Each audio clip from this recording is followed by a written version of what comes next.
Hello, fellow basement dwellers, and in today's video, we will be talking about the ferrus manus heresy. Now, this is a heresy that I myself have made. I have been working on this fan project for a couple of days now, and I want to clarify, this is somewhat of a prototype. I will be coming back to this heresy in a few months. I haven't fully read the Horus heresy yet, and I haven't spent the longest time coming up with this heresy, but I do think I've come up with a pretty good project, and I'd like to share it with all of you. Please enjoy today's video.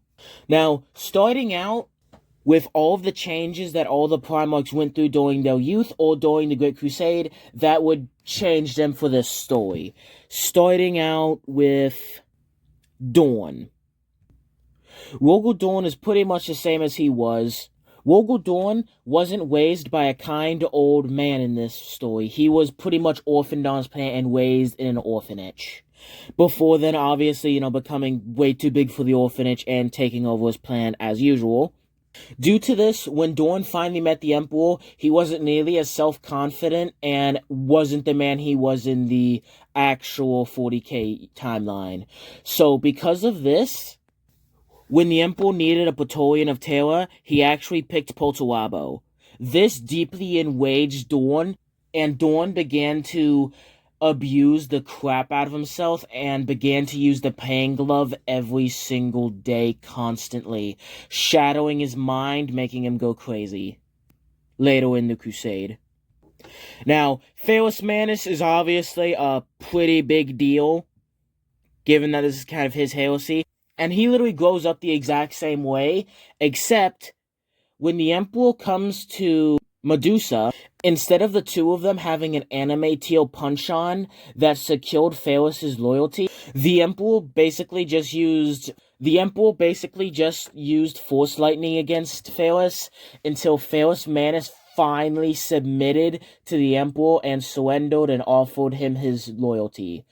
But obviously, given how stubborn Ferrus is, this took a lot of psychic lightning, leaving Ferrus's entire body riddled with painful scars that would never heal due to their psychic nature. The only part of his body that were made unscarred were his iron hands. Oh, P.S.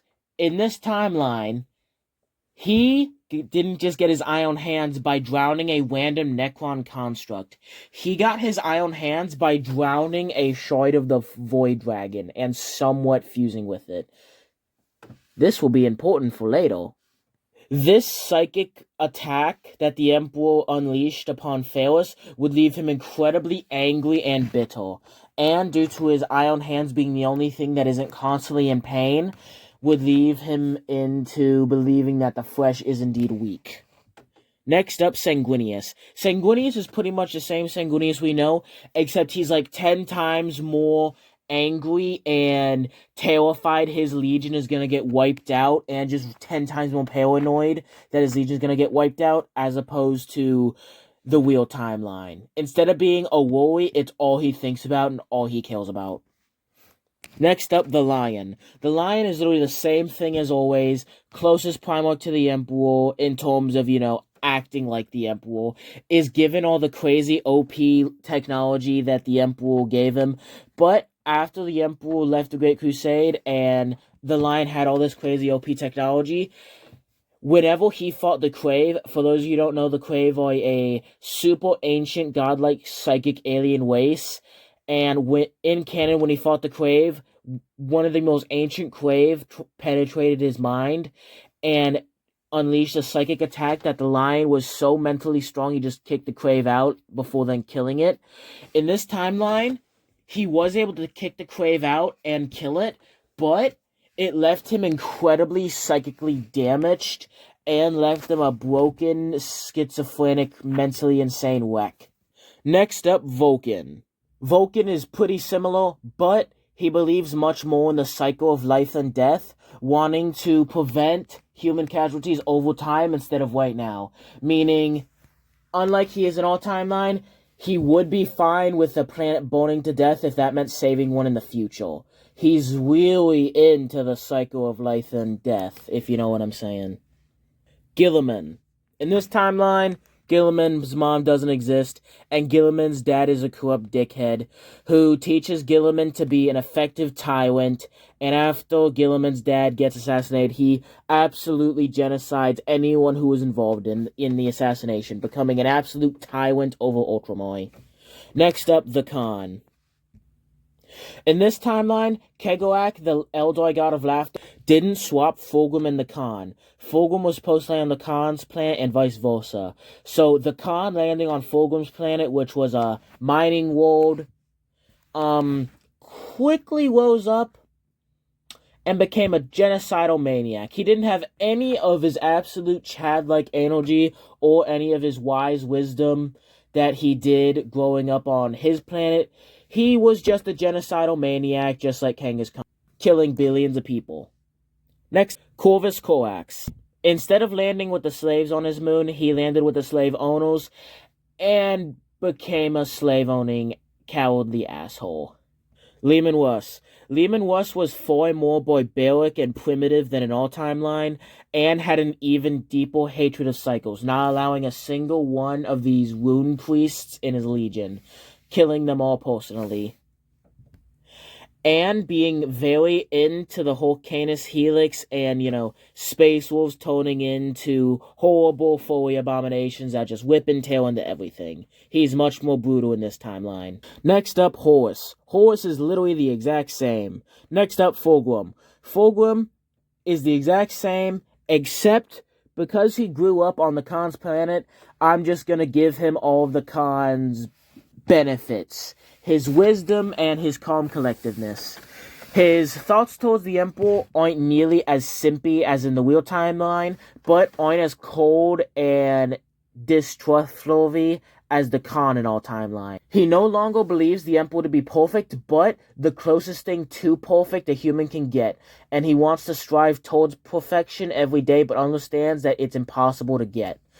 And he's also a lot wiser and not nearly as arrogant in our timeline. He has a lot of the saving graces the Khan had.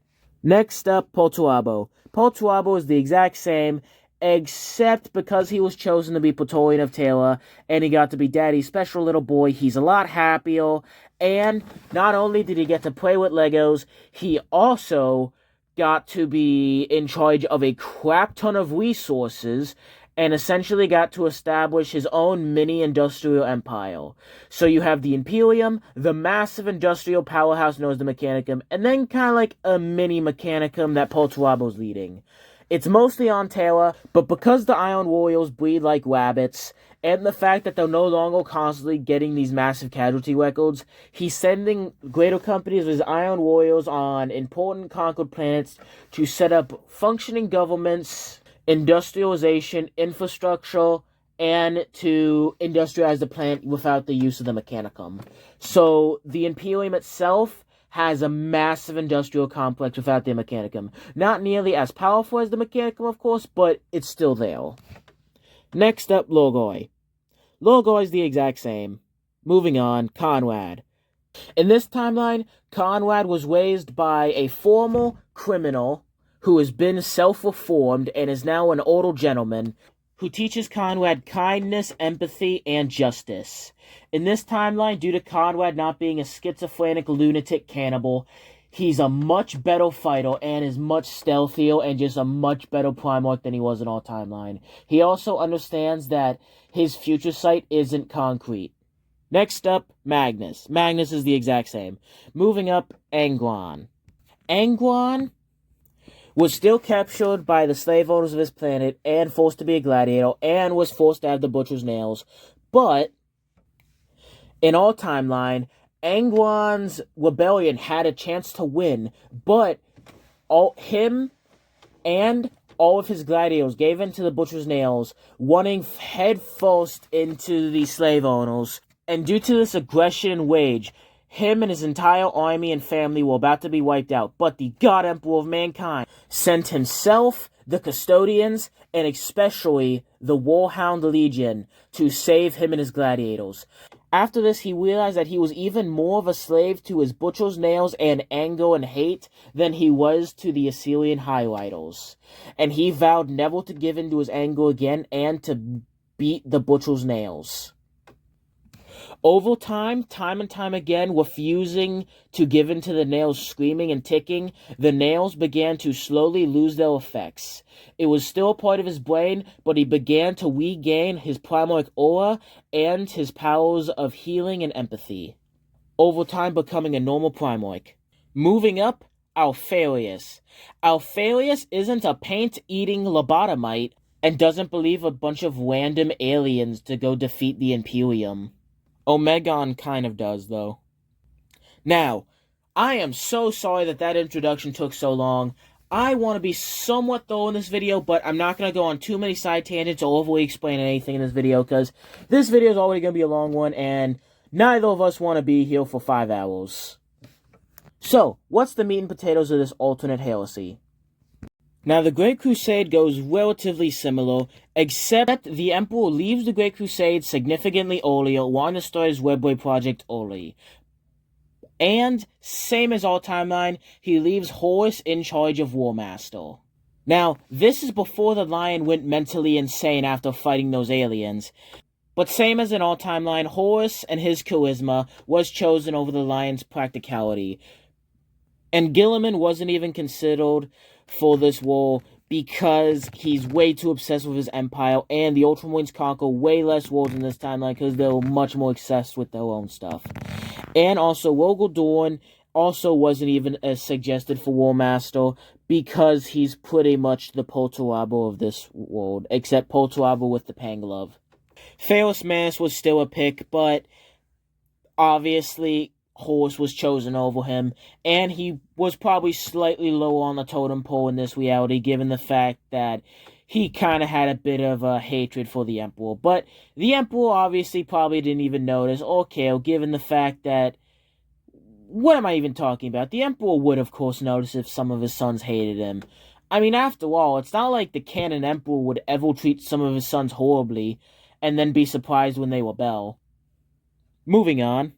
Now, Horus, without the Emperor, has to lead the events of Eleanor. For those of you who don't know, Eleanor was a massive war between the Imperium and a massive Orc Empire.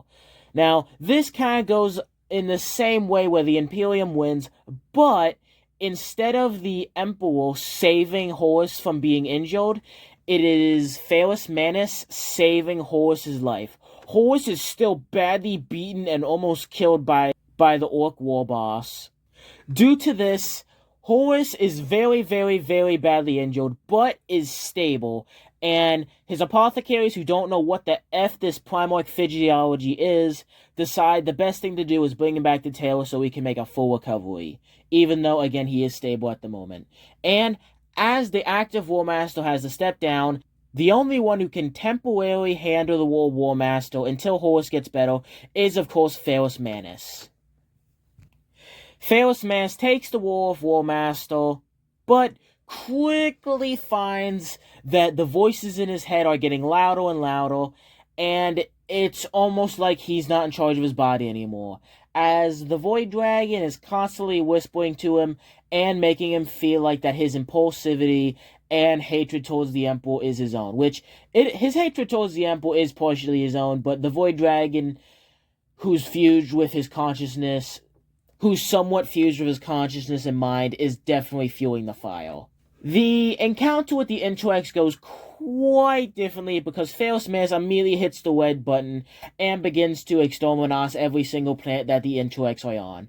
So the Interact Imperium War goes a lot quicker with a lot more casualties with a lot fewer casualties on the Imperium side.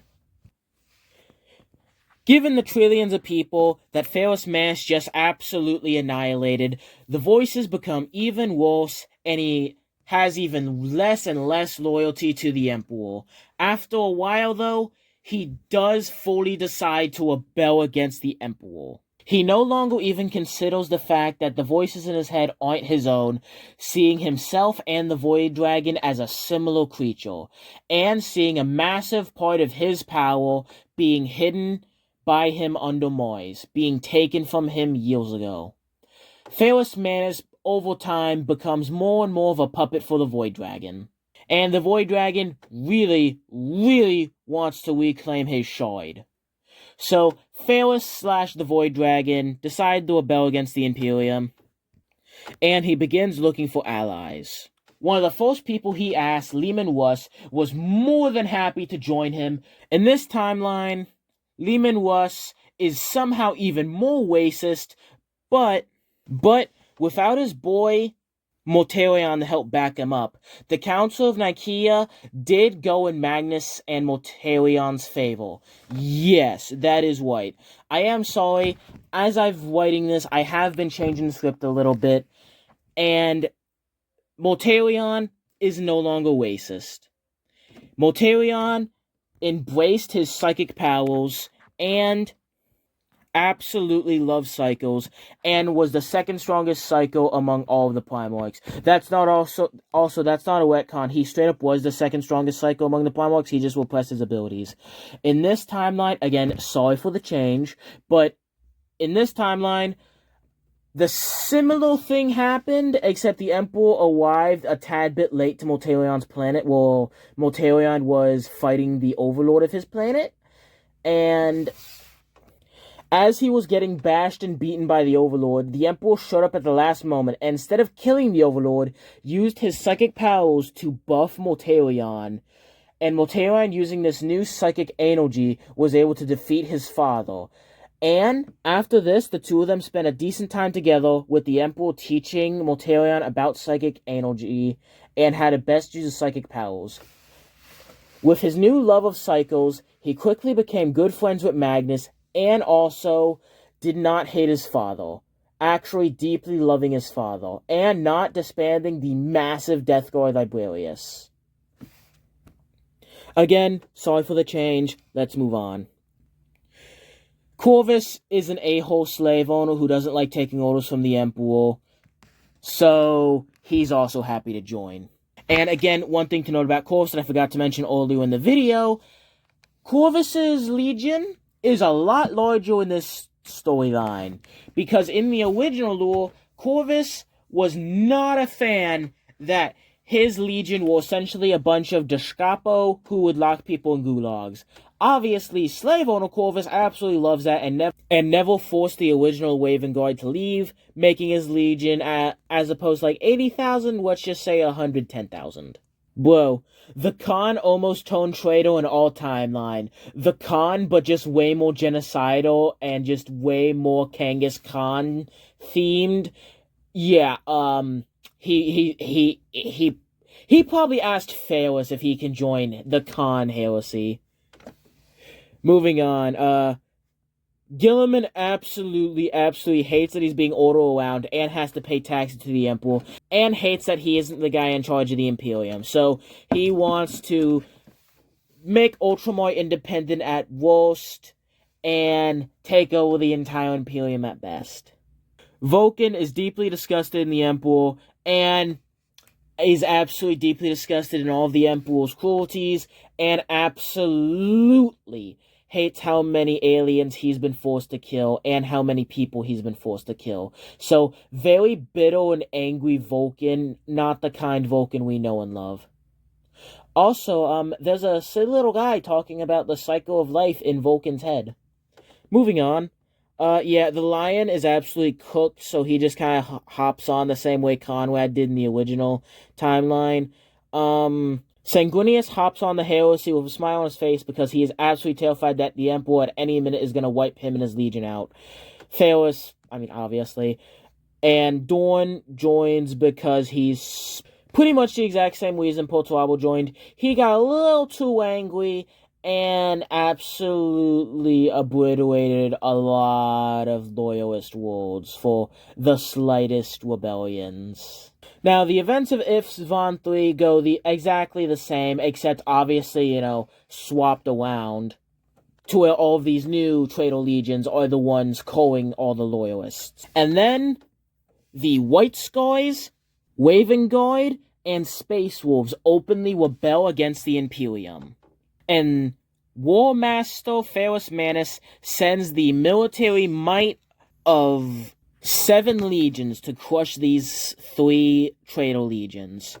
The first 3 legions spearheading the attack are the Night Lords, Alpha Legion, and Death Guard. The events happen fairly similarly to our timeline, where these 3 legions attack, get heavily wounded, and then retreat back to friendly lines, just to have the forces of the Salamanders, Imperial Fists, Iron Hands, and Blood Angels fire upon their own allies, surrounding and absolutely decimating the legions. Now, with the 3 Loyalist legions being surrounded on all sides, they realize that bursting through the White Skies, Raven Guard, and Space Wolves would be way easier than pushing through the Imperial Fists and Iron Hands. So they decide to push on and try to break their way out by fighting the traitors head on.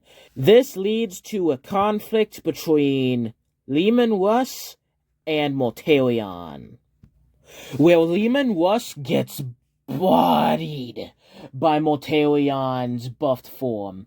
Now, keep in mind, Mortarion is significantly stronger than he was in our timeline. Mortarion was one of the best Primarch fighters, and this was on top of him nerfing himself by not using his psychic powers.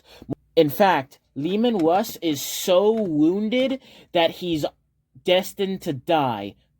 But, like a miracle, he heals from this wound. And this causes him to have an unfathomable bloodlust that causes him to lunge towards all Space Marines nearby, Loyalist and traitor, whipping them to point. He has an insane blood after this miracle healing. I wonder who did that. This also leads to a confrontation between Corvus and Conrad. But Conrad not being a schizophrenic weirdo, actually being, good at fighting, and Corvus being a much lazier, not nearly as stealthy, not nearly as strong, fast, or just objectively a worse Primarch because of his bougie, easy lifestyle, ends up with Corvus getting absolutely bodied by Conrad. In fact, pretty much killed by Conrad. Conrad leaves him for dead, but Corvus makes a deal with Tzeentch in order to become a demon prince to save his own skin. And the third duel is between Alfarius and the Khan. And the Khan actually kills Alfarius straight up. Now, the remnants of the Death Guard and Night Lords are able to claw their way back home and try to warn everyone about the heresy. Now, Magnus is on Prospero, but Magnus's vision is incredibly clouded by the Chaos Gods, so he's stuck on Prospero, unable to really see much of anything.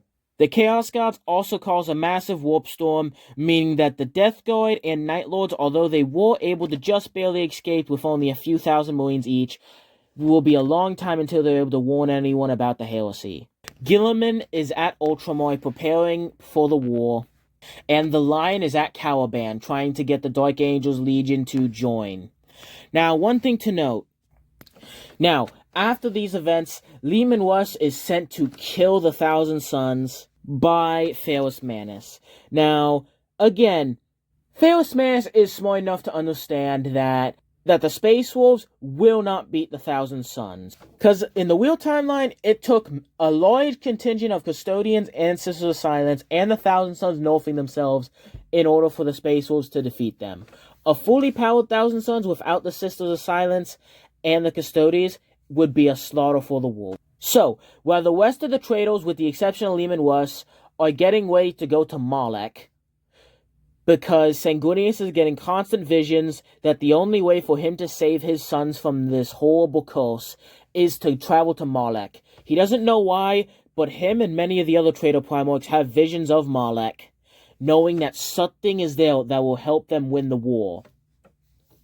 So, they decide to travel to Malek, but Leman Russ needs reinforcements to go against Magnus. They don't want to send any of the other Primarchs, so they send a massive contingent of the Blood Angels and a medium-sized contingent of the Imperial Fists, led by Sigismund. Sigismund in this timeline is still somewhat hated by Wogeldorn because one day Sigismund started yapping about these Chaos Gods, and they still don't entirely know what the Chaos Gods are yet. Particularly, Sigismund started yapping about this guy called Khorne. And Dorn, even though he's kind of crazy in this timeline, still didn't like that, so him and all the other Imperial Fists that were saying all sorts of weird stuff like blood for the blood god and bolt guns are cringe, melee is awesome, were sent alongside the Space Wolves. So the Space Wolves have been reinforced by about 3 greater companies of Imperial Fists that particularly like melee, and almost half the Blood Angels Legion.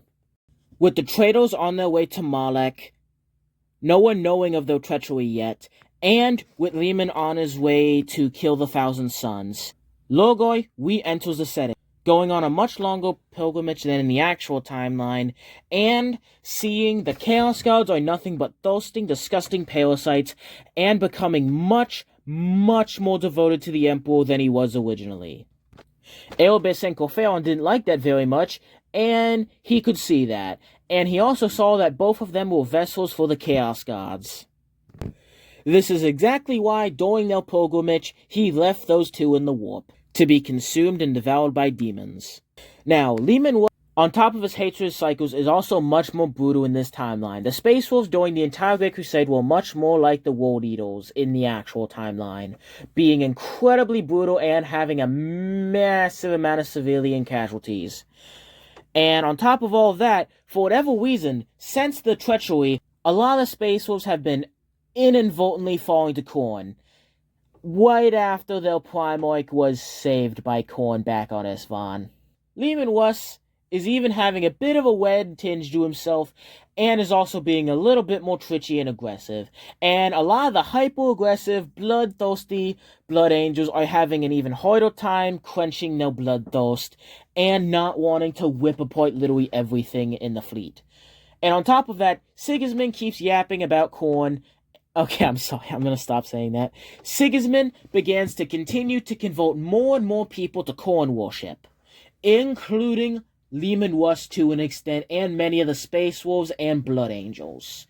Lehman Russ being even more racist than he was in our timeline, with his devout hatred of psychos, is led half-truths by Sigismund that Khorne is the one true god, and is a massive anti-psycho dude. Despite the fact that Khorne's actually made out of pure psychic energy, but you don't need to tell him that. So Lehman Russ even begins to dabble in a little bit of Khorne worship, not to actually worship him, but just to gain the power he would need to kill Magnus. The entire Space Wolf Legion, half of the Blood Angel Legion, and a significant amount of the Imperial Fist Legion invade Prospero. But this time, even though Magnus couldn't see them coming, Prospero didn't send out all of their best guys to do random side quests so that way they wouldn't be there during the attack. And without the Sisters of Silence, the Space Wolves and friends take really heavy casualties, but are still able to hold their own as more and more of them become stronger and stronger as they devote themselves more and more to Khorne. Many Space Wolves and Blood Angels fully losing themselves to the Wolfen and to the Black Way and to the Red Thirst, but it's way worse than it used to be. Their Wolfen are a lot redder and are also screaming blood for the Blood God, fully falling to Khorne, making them way stronger than even the normal Wolfen or normal fallen Blood Angels. This was all part of Sigismund's plan, because in this timeline, Sigismund never once saw the Emperor as a god. Sigismund in this timeline is a lot more like Typhon or Erebus. He got a massive amount of these legions to fall to Khorne, including partially Lehman Russ. Although, Magnus, not being a quiet little wimp, actually being a Chad in this timeline, goes out to fight Lehman Russ head on. And without the Sisters of Silence, and without Magnus being mega depresso and wanting to die, this does not go for Lehman Russ, getting absolutely bodied, and I guess you could say dogged, by Magnus. In fact, Magnus straight up kills Leman Russ. But even though the Space Wolves Primarch is dead, this just causes more of them to fall to Khorne, and for their blood-crazed fury to go even harder. The Thousand Sons continue to fight, trying to save Prospero and its people, but they simply can't. They begin to evacuate as many people as they can, but the majority of them are wiped out by the much larger Traitor Space Marines.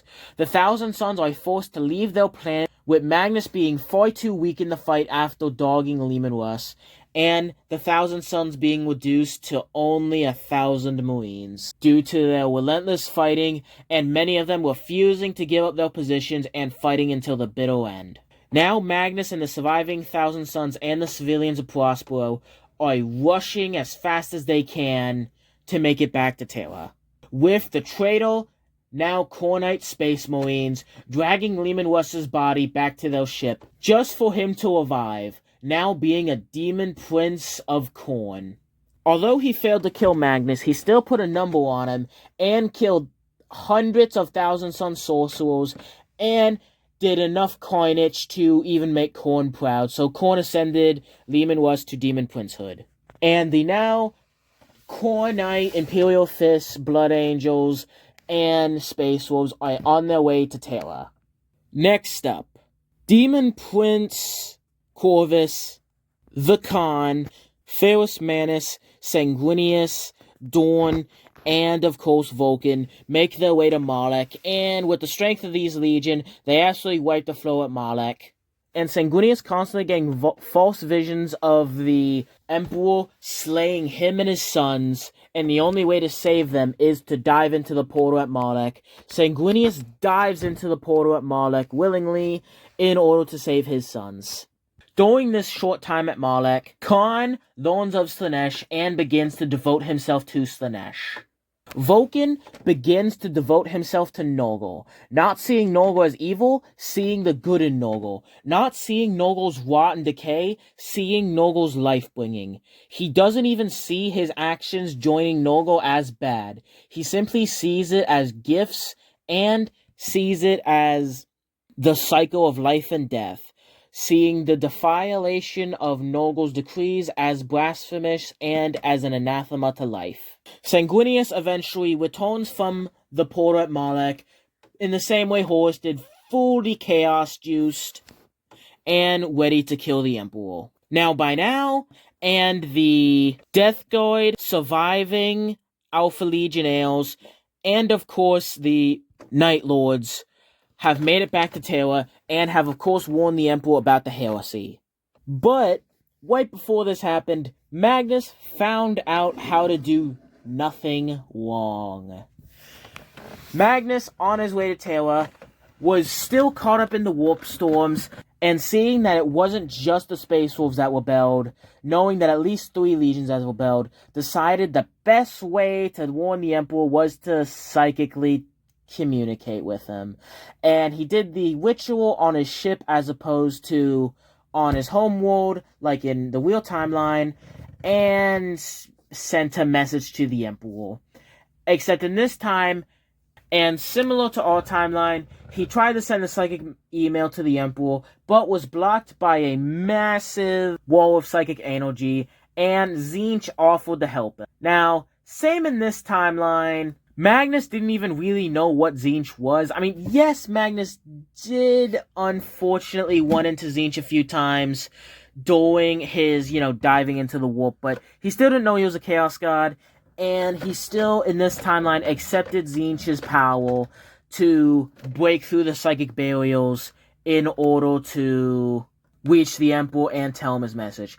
But unlike the real timeline where it was Tzeentch empowering Magnus, it was more along the lines of the two using their power together to break the ward. So Magnus remains unchaos corrupted. Magnus warns the Emperor, and the same thing happens where he ruins the Webway project and the Emperor is confined to the Golden Throne for a little bit.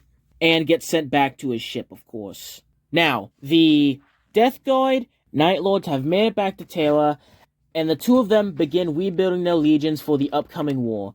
Except the Emperor takes Conrad aside and tells him about the Raptor Project, a way for him to rebuild the Night Lord's legion even faster, so that way the Night Lords can get back in the battle and will be able to wage a guerrilla war to slow down and weaken the Traitors over time.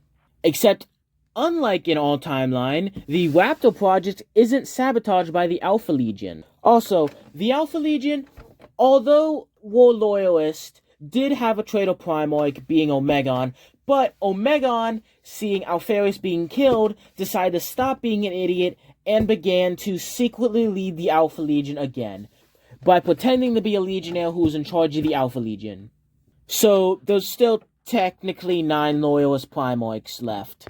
Now, with nothing to sabotage Conrad's Raptor Project, the Night Lords go from a few thousand Marines to tens of thousands of Marines, and these Marines being the best in the galaxy, bigger, stronger, possibly even better than Primaris Marines 10,000 years down the line. Now, obviously, with the Emperor confined to the throne and not knowing where Magnus is, and with Horus recovering from all of his wounds, and of course with Potuabo being busy fortifying Terra, and also cooking up a ton of war-crimey weapons that I'll talk about later, Horus Lupercal, with his wounds healed, collects his position as War Master, and is ordered by the Emperor to defeat or delay the Traitors as long as possible.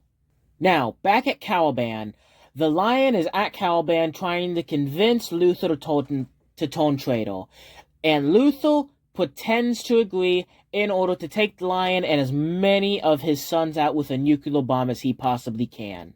The Lion, getting a very bad feeling about this, doesn't actually attend the meeting, but Luther, and a string of nuclear bombs, wipes out the majority of the sleeping Dark Angel army on the surface of Caliban. Now, the Lion is still left with over 100,000 Space Marines and his ship. Well, after the casualties of the nuclear bombs and Luther's Marines absolutely decimating the survivors of said nuclear weapons. So the Lion, after this little civil war, is left with about 100,000 Astartes and all the crazy war-crimey weapons. This makes the Lion go even more batshit insane and decides to do his own little crusade where he will just beeline towards the Emperor, burning everything in his way.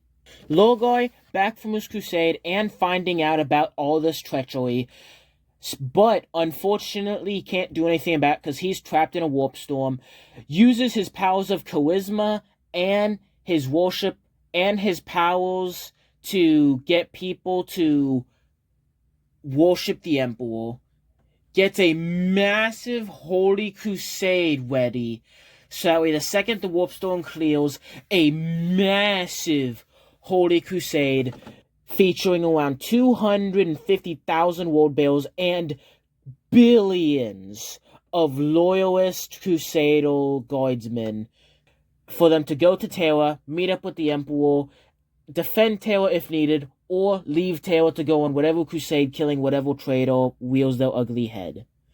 And also wiping out anything touched by chaos. Now, this heresy won't be easy because, as I said earlier, the Iron Warriors are a absolute unit of a legion, having over 1 million Astartes. Now, I know this might sound crazy, but think about it this way. Not only does Potuabo have quite possibly the best gene seed, in my opinion, his legion was never the most populated legion, but they also had by far the highest casualty records. So if they could go 5 minutes without losing 90% of their dudes, they would have been the largest legion. It was so bad they literally drained poor Olympia of all of its young boys. So Potuabo being stuck on Terra having an absolutely unfathomably large population pool for him to use, and not to mention him having near limitless resources to make unlimited gear for his Space Marines. Yeah, I could definitely see them having almost 1 million Marines. Now, almost half of them would be scattered around the stars in greater companies, going planet to planet or sticking to an important planet, industrializing it, as I said earlier. These greater companies of Iron Warriors would act as massive speed bumps for the traitor forces, making them very harder to hop planet to planet. Not impossible by any means, but definitely being one big pothole. Also, similar to our timeline, the Mechanicum does have a civil war with the Fabricator General siding with ferrus manus. But because it's still a civil war in the Mechanicum, a decent part of the Mechanicum stays loyal. And on top of that, they also have all the Iron Warrior infrastructure that is still pumping out war equipment for the Guard, Navy, and Space Marines, of course. So the supply line for the Loyalists isn't nearly as bad as in canon, including the fact that they would definitely almost immediately have Mars. The Fabricator General and all of the higher-ranked tech priests that knew about the heresy before it happened definitely would have left Mars, knowing that the massive Iron Warrior fleet would have absolutely decimated the planet. Even with the Fabricator General taking everything that wasn't nailed down before the heresy, Mars is still incredibly useful as an industrial hub. Poltawabo will use it to its full effect, pumping out all sorts of OP weapons and war gear. Now, I'm an absolute Poltawabo fan. I could go absolutely ham with this, but I'm not gonna because it would make this way too boring. And I don't want this video getting too long. That's why I'm skipping over so much. Now, with the Emperor's children and World Eaters on their way back to Terra, but having to trudge through the warp storm, it is only Poltawabo and the Death Guard preparing the defenses at Terra, while Horus leads the war effort against the traitors, with, of course, the Thousand Sons also trying to trudge back to Terra. The Night Lords with these new Super Marines lead a shadow crusade against the traitors. Let's give a rough estimate of, let's say, 30,000 Super Marines and about 5,000 survivors. So the Night Lords have about 5,000 veterans and 30,000 Giga Chad Marines. Conrad launches his shadow crusade against Ultramar. He wants to destabilize the traitor network, and Ultramar is being the logistics hub of the traitors. Many of the traitor Court Mechanicum have set up shop in Ultramar because of its logistical superiority and how fast they can tone out weapons and get them to the front lines. Horus is doing his best trying to hold off the traitors, but there's only so much he can do with such little resources. And the traitors don't want the advance to stop.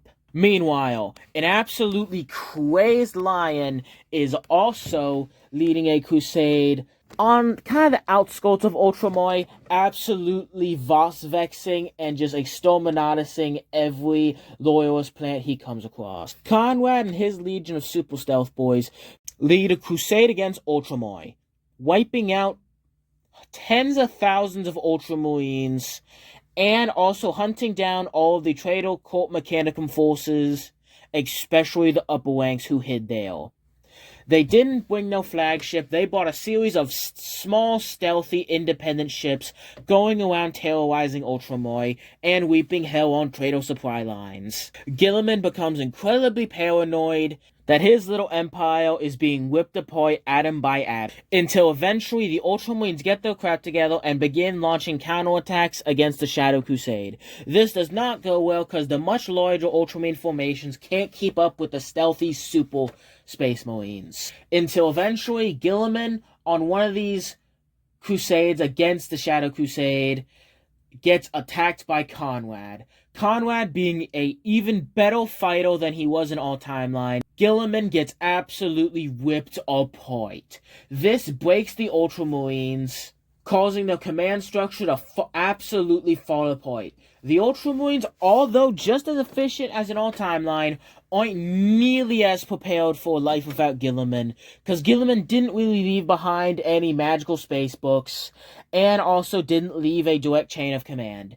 It's very similar to how old Roman empires would collapse when an emperor would die randomly, because it was simply that guy's in charge. With other Ultramarines being taught by Gilliman to be power-hungry, the Ultramarines civil war amongst each other, trying to take charge charge of Ultramoi, whipping themselves apart while being dissected by the Night Lords. Seeing this, that the Trader supply line is somewhat collapsing, they decide to attack the Lion. Conrad leads a crusade against the Lion, where the Dark Angels put up a very, very, very good fight against the Night Lords, much better than the slower Ultramarines, and are able to get into a very even match against the much larger and much more technologically advanced Dark Angel Legion versus the much smaller but more elite Super Space Marines.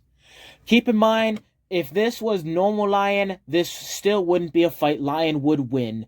But this is a somewhat crazed Lion who's not making the best decisions.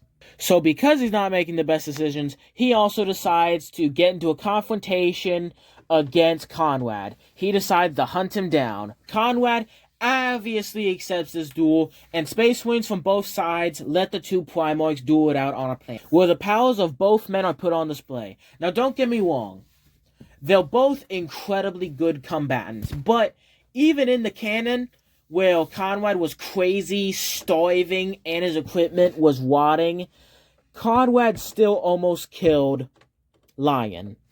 Now, with the Lion being crazy and not making nearly as good decisions, and with Conrad being buffed and with good quality equipment, this fight can only go one way, with Lion's head ending up on a spike. The Dark Angels continue their crusade, though, constantly being tailed by the Night Lords, trying to make it to Terra. Their command structure is barely intact, and they just want to meet up with other traitor forces and defeat the Imperium. And without the Night Lords constantly harassing Ultramoi, the Ultramarines, although incredibly low in number after being attacked by the Supermarines and the Civil War, do eventually get their stuff together. Ultramoi is burning without a leader and without any Ultramarines really left to protect it, as the surviving Ultramarines make their way to Terra. The Ultramarines know that even though Ultramoi is burning and their father is dead, that they can still rebuild. But they can't do that if the Imperium is let to live. So the Dark Angels and Ultramarines without their fathers make their way to Terra. By now, the Emperor's children and the Warhounds have entered the war on Horus's side, on the front lines, slowing the traitors even more. But no matter how much Angron, Horus, and Fulgrim are able to slow the traitors, there's only so much they can do, facing a superior force. Especially because every Space Marine dead is a little Space Marine fighting against them. That's right. There have been constant reports of almost zombie-like Space Marines fighting against the Loyalists, and it is true. Ferrus Manus is using his secret weapons to full effect. Now, Ferrus Manus has a bunch of super OP weapons that really no one talks about, known as the keys, and only really one of them has fleshed out lore, and so that's the only one we'll be using in the Ferrus Manus heresy. This key essentially allows him to take a dead Iron Hand and essentially revive it, essentially nailing its soul back to its body. Now, these things are kind of more like Necrons or zombies. Again, it's not like they can infect you, but they essentially take a dead Iron Hand, put it on him, and essentially stitches their soul back to its body and makes them super hard to kill, pretty much emotionless, and pretty much acting as an automaton. Now, there's nothing really saying it can't happen to other types of Space Marines, so I'm just assuming that all the Space Marines who died in the Drop Site Massacre are technically on Ferrus's side. And not to mention, every time they win a battle, they will take every dead Space Marine whose body is still somewhat intact and use it against their former allies. Now, the Siege of Terra quickly begins, and they have to go fast because both armies are incredibly exhausted. Both supply lines are run pretty much dry, and both armies are still somewhat even. But there's a massive tipping point. Lorgoi and his massive legion and the billions of untold guardsmen following Lorgoi are coming. They're trudging through the warp storm, and they are coming to rescue the Emperor. If Logoi and his forces arrive, they're so massive, so well supplied, that they will smash the Traitors. So the Traitors have to siege Taylor and kill the Emperor before Logoi can show up. The Loyalists get pushed back, and the siege of the Solar System arrives. Now, all Ferrus cares about immediately is sieging Mars, so he can unite with his shard of the Void Dragon. Mars, although incredibly fortified, is taken by the Traitors, mostly by just spamming those cyber zombies. And Ferrus Manus is able to merge with the Void Dragon, becoming incredibly powerful. Next up is the Siege of Terra, and this one won't be nearly as easy. They begin to navally assault Terra, but all of their small to medium ships get blown out of the sky immediately, their shields and armor holes being shattered in a single shot, or by many shots by massive volleys of cannons that Perturabo has built, either attaching them to already existing naval vessels, the Navy fleet that custom Navy ships that have been built to protect Terra, or surface-to-space anti-ship weapons. Until the Phalanx arrives. The Phalanx, carrying the majority of the Traitor forces, including Primarchs and Legions, descends to the planet. Now, I want to clarify, this is not Acadia. The ship will be heavily damaged from this and might not be able to take off again, but it's not slamming into the planet, it's just landing on the planet in order to drop off all these people, because anything smaller would probably get blown out of the sky fairly quickly. Even Leman Russ and all of his Core Knight worshippers, and of course many of the Dark Angels and Ultramarines have also hitched a ride on this ship. Now, Ferrus, using his legions of cyber zombies and the Imperial Fist, Blood Angel, Salamander, White Sky, Raven Guard legions, begin to assault Terra, and again his legions of cyber zombies begin to siege Terra and absolutely begin to tear down Perturabo's defenses. The Salamanders, in their new and complete worship of Norgor, begin to rot away and absolutely obliterate all of Perturabo's hard work. Now, earlier before the siege of Terra, Magnus did arrive at Terra, but arrived a little too late, and by the time he arrived, the Emperor was already off of the throne, using the cycle sacrifices in order to power it, while he went down to the webway to absolutely obliterate demons in order to save the remaining custodians. Now, Magnus, being the little bookworm he is, understands that the biggest weakness to the Void Dragon, and also his brother Ferrus, I guess they're kind of the same now, is to use psychic energy. This would obviously mean that Magnus would be the counter to Ferrus. I mean, obviously the Emperor too, but he's well aware that the Emperor is going to have his hands full with Sanguinius. So the battle begins, with traitor forces slamming against loyalist walls, and Fulgrim engaging the Khan in a duel, which Fulgrim is just barely able to win, but leaves him heavily wounded and injured. Quickly after this fight, unfortunately for Fulgrim is then attacked by Ferrus Manus. Now again, in this timeline, the two of them were never particularly close, but they still were somewhat friendly. But obviously, Ferrus Manus is kind of being possessed by the Void Dragon right now, and absolutely just rips apart Fulgrim. Fulgrim. Now, Angron and Mortarion are easily holding the Eternity Gate with their combined power, until Leman Russ shows up and fights Angron in a duel, which Angron, even though Leman Russ is now a demon prince of Khorne, Angron is still able to defeat him, but is incredibly tired by the battle, but at the end was assisted by Mortarion. And then the two go back to slaying demons and trying to purge Terra of its... Corvus is nowhere to be found in the Siege of Terra, because similar to Conrad in the actual heresy, he's nowhere to be found, except unlike Conrad, who was sulking and wanting to die, Corvus is going around stealing stuff and just being a villain. But about half of the Raven Guards still did show up to the Siege of Terra. Perturabo does not leave his basement and continues to direct Iron Hand forces everywhere directly, but does not leave his fortified location. The Emperor, returning from the webway, finds Terra in disarray, and begins to take charge of different forces trying to save Terra. Now, Angron and Mortarion, still working together to close the Eternity Gate and stop Terra from being overrun by demons, are still working together until Sanguinius shows up. The surviving Space Wolves, Blood Angels, and Chaos Imperial Fists do also show up, but the Loyalist Death Guard and World Eaters are holding them off, while Sanguinius, the chosen champion of Chaos, gets into a 2v1 between Angron and Mortarion. For the most part, Mortarion constantly engages Sanguinius as a secondary fighter, using his lightning and warp abilities to harm Sanguinius and to slow him down, while Angron fights him head-on.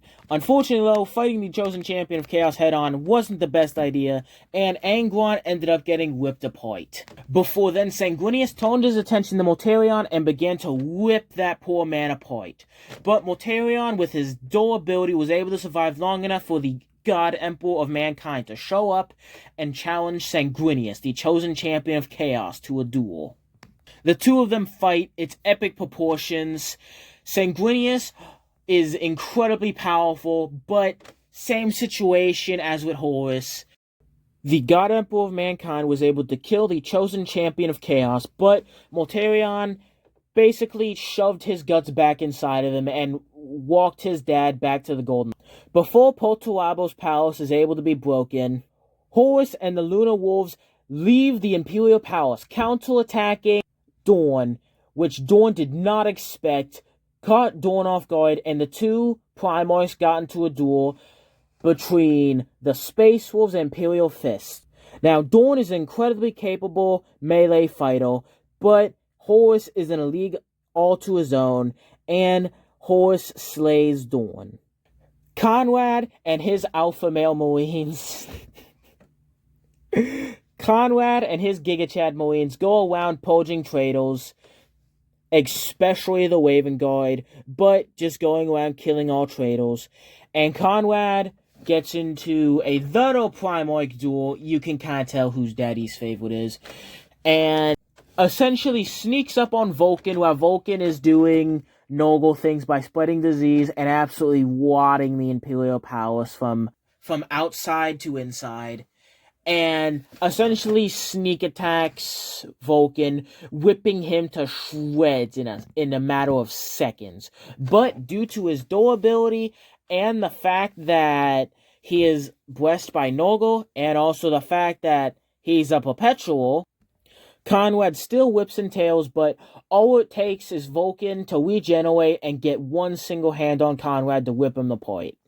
It is then revealed that Poltuabo, being an absolute Chad, prepared for this exact scenario, uses a custom war crime weapon that he invented himself that essentially turns a demobilized and very crippled Vulcan, thanks to Conrad, into goo, and before he can regenerate, he puts him inside of a spaceship locks the goo inside of a spaceship, and before it can reform, the spaceship will hit the sun.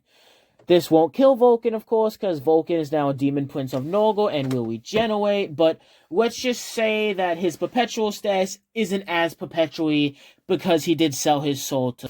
So he can regenerate way more than even a normal demon prince can because of his perpetual status, but he's not a full perpetual. He will rematerialize in the warp.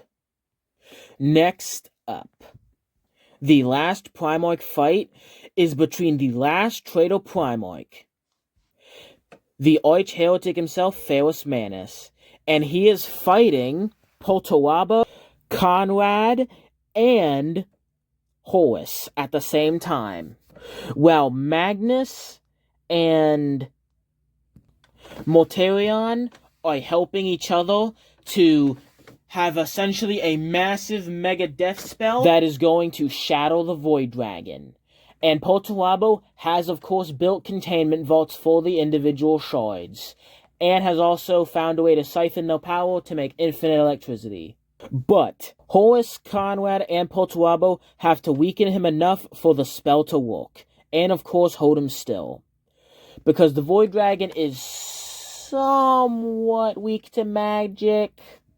Now again, if this was the full-bore Void Dragon, this would be an absolute walk in the park. But this is still, at the end of the day, only a fragment of the Void Dragon's power. A big fragment, yes, but still only a fragment. So the three of them fight gallantly, mostly being carried by Horus. Poltarabo's doing his best, and obviously Conrad is very, very, very tired. But the three of them are reinforced by Constantine Valdor and a large group of custodians, and all of them together are able to weaken him enough for Mortarion and Magnus's spell to kick in and essentially shadow the Void Dragon, and the pieces are quickly collected and put into Poltarabo's containment vaults. With all of the traitor Primarchs either absent, banished, or killed, the traitor forces are truly shadowed and make their way to the Eye of Terror. Even the Ultramarines abandon Ultramar, knowing that the surviving legions, especially the World Bearers, which are en route, are going to wipe them out. Many of the Ultramarines disagree, though, and they try to fortify Ultramar. Although the World Bearers quickly catch up to Terra and quickly leave it behind on their way to Ultramar to purge it of all corruption, which there wasn't too much of. The Ultramarines never really felt the chaos. They were just trying to have their own empire, but there was still a little bit of chaos taint somewhere. But with other traitor forces like the Blood Angels and Salamanders hanging around there was still some chaos taint. And so the World Bearers and Lorgoi absolutely cleansed Ultramar of all remaining traitor forces and essentially did the entire Great Scouring mostly on themselves, with some assistance from many of the Space Marine legions, but the majority of Ultramar's defeat and the Great Scouring was carried by Lorgoi and the World Bearers and their legions of billions of loyal guardsmen, ready for a holy war. Now, this still isn't the best because Horus would later die to his wounds due to the fact that he was taking the brunt of the Void Dragon ferrus' attacks. Although Magnus, Poltarabo, Lorgoi, Conrad, and Mortarion would live on, with no one really knowing the existence of Alfarius, but he was somewhat helping from the shadows. But I didn't really include Omegon, Alfarius, whichever one you think survived too much, because I haven't personally read any of the Alpha Legion books. And so because of that, I didn't think I was really fit to talk about them too much. That's actually part of the reason why I included them in Dropsite Massacre, because I just didn't know too much about them. Now, I know that some of these things won't explain the best, and I would like to truly apologize about that. Simply put, I have dyslexia, and so I am unable to make a script for these videos. And so if I forget to say something, there's only so many times I can completely scrap the audio and restart from scratch, because I also have a very cheap editor. And so I am very limited on my editing tools, so I can't really, replace certain audio. So if I mess something up, I have to start from scratch or just explain it later on in the video. So I am sorry about that again. I hope you enjoyed the alternative Ferrus Manus heresy. I know there are definitely some, Ferrus Manus heresies out there. Probably a lot better than mine. Mine was kind of held together by some duct tape and plot armor. You can definitely kind of tell that Conrad's one of my favorite Primarchs. But I don't think I was too much stretching out what Conrad could do. I mean, he did defeat the Lion, but the Lion was kind of crazy in this timeline, and not to mention, even with, Conrad being crazy in the Wheel timeline, he was still a really good fighter. But, with the Lion being insane and Conrad actually having his sanity, I think him beating the Lion would kind of make sense. Now, I did definitely stretch out a lot of things. I am sorry about that. I hope you enjoyed the heresy, though. Nothing's perfect. And again, this is a prototype. I haven't read the entire Horus Heresy yet. I intend to read more of it. I intend to read more about the characters, and I do intend to, at some point in a year or two, or whenever I finish the Horus Heresy, or at least I learn a heck of a lot more about it, and hopefully by then I actually have a much better editor, and I can make a better video, and I can just edit together a better video, and I also, with the new knowledge of the heresy I will have in the future. Just be able to make a better script. And, make more characters compelling because I would know more about them. But yeah, this is, I guess, kind of like my prototype ferrus manus heresy. What do you think about the prototype ferrus manus heresy down in the comments below? I hope you enjoyed this video, and I will catch you in the next one. Peace out.